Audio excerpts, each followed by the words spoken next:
my name is Song So, and I'm going to present our paper Learning to Optimize Domain-Specific Normalization for Domain Generalization.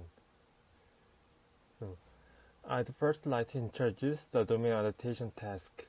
Domain adaptation is a typical application of transfer learning, which aims to transfer the knowledge learned from the source domains with a large number of labeled samples to target domain with unlabeled samples. This task is challenging due to domain shift problem, which is the phenomenon that source and target datasets have different characteristics. Because the domain shift is very common in real-world problems, it should be carefully handled for broad applications. For example, in this figure, we have 3 source domains with labeled samples, including art painting, cartoon, and photo images, and we aimed to perform well in the sketch domain with unlabeled samples. You can see that there exists an obvious domain shift between source and target domains. Domain generalization is a variant of domain adaptation task. It is closely related to domain adaptation, but there is a critical difference regarding the availability of target domain data. In the domain adaptation setting, models can exploit unlabeled target domain samples as well as labeled source domain samples, and the final goal is to classify the unlabeled samples which are used during training. On the other hand, domain generalization cannot access any examples in target domain and should adapt well on unseen target domain, which makes the task more challenging. Thus, the goal of domain generalization is to learn generic feature representations agnostic to domains and make trained models perform well in completely new domains.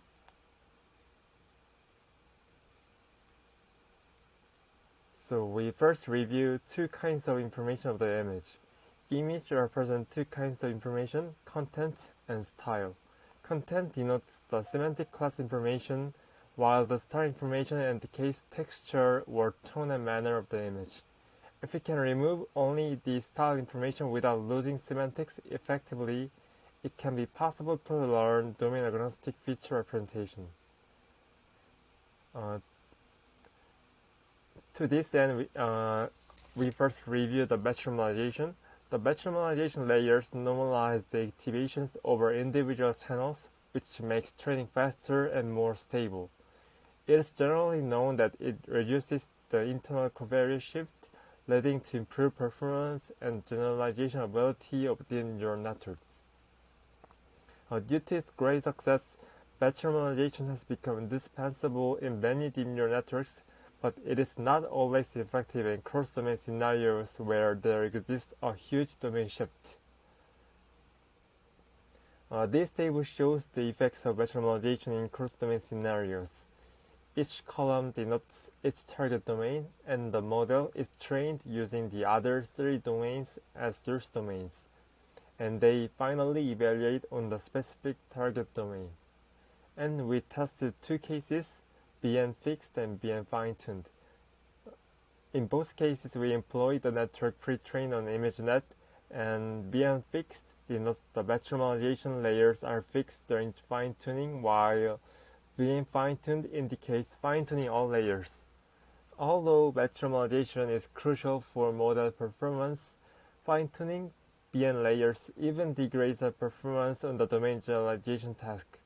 This is partly because it makes the model overfit to the training domain, resulting in poor generalization performance on unseen domain. Recently, domain-specific batch normalization was proposed to handle this issue by employing batch normalization for source and target domain separately. As shown in this figure, the batch normalization do not differentiate source and target samples, but in DSBN, there exist 2 batch normalization modules reserved for each domain respectively, and source samples uses only source batch norm and the target samples use only target batch norm. This prevents the batch statistics from being overfitted and achieves substantial performance gain in domain adaptation. However, it is not available in the domain generalization task because we cannot access target samples. thus cannot estimate the batch statistics of target domain during training. So we sidestep this problem in a different way, and specifically we leverage instance normalization.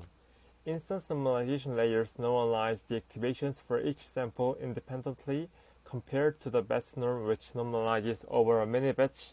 Thus, the degree of normalization is stronger than the batch normalization.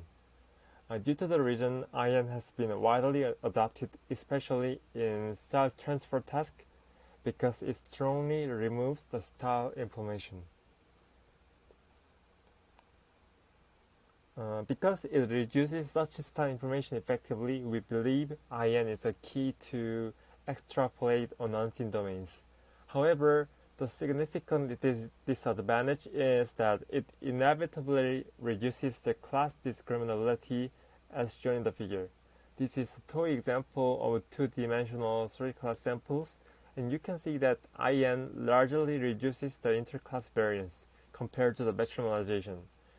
To reap the benefits of IN while maintaining good classification performance, we properly combine BN and IN, which gives a desirable trade-off, in other words, sacrificing the cross-category variance for domain invariance.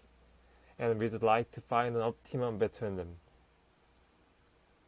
And to this end, we propose a simple but effective domain generalization techniques combining heterogeneous methods specific to individual domains. And these figures illustrate our main idea called the domain-specific optimized normalization, or DSON. Specifically, given an example from the domain D, the example is normalized in a domain-specific way where the mean and the variance of the normalization statistics is the linear interpolation of IN and the BN. Note that the mixture weight, the WD, for combining BN and IN is the learnable parameters for each domain separately. So the proportions to combine BN and IN are different for each domain. And this is the formal formulation of our proposed method. For the activations XD from domain D, each activation is normalized by mean and variance, which are obtained from the linear interpolation of the statistics of IN and BN with the parameter W. So this is all about our method, and we can apply our framework to any existing method universally by replacing the batch normalization to domain-specific optimized normalization. And the following are the experimental results. The PEX dataset is the standard benchmark dataset for domain generalization. Each column denotes the target domain where the model is trained from the other three source domains.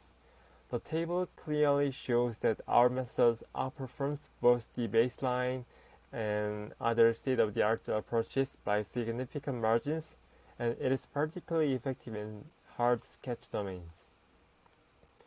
Other existing methods adopt recent deep learning approaches like self-supervised learning, meta-learning, episodic training, or metric learning, but our method gives outstanding performance despite its simplicity, and our method is also well employed in a deeper Resonate 50 architectures. And here's the results of evaluation study. We compare our method with its variant using existing normalization techniques such as IBN, DSBN, and SN. This illustrates the benefits of our algorithm where other normalization, like this method, can degrade the performance even compared to baseline depending on the dataset. And our method can be extended to the multi-source domain adaptation task, where we additionally use unlabeled samples from target domain. To compare the effects of different normalization methods, we adopt the MSTN algorithm, which demonstrates that how effectively DSON can be extended to the domain adaptation task. And next, we also evaluated the robustness against label noise. We tested two different noise levels, 0.2 and 0.5, and although all algorithms suffers from the performance degradation, the last column is performance degradation. on the Ravenoid, but our method turns out to be more reliable with respect to the Ravenoids.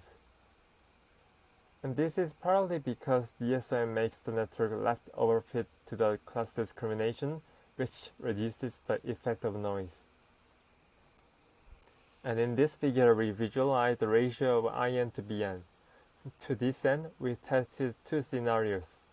Single source and multi-source denotes the number of source domain is 1 and 3 during training, respectively. As shown in the figure, employing multiple source domains led to a consistent increase in the usage of instance normalization for all domains because the multi-source scenarios requires more domain invariant representations.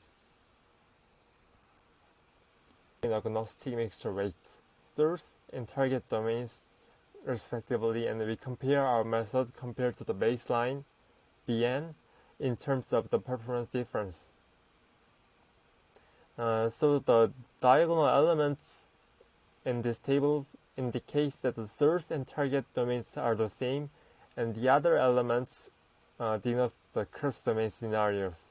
Although DSOM marginally domains are the same, it brought the end of the presentation, and thanks for the listening.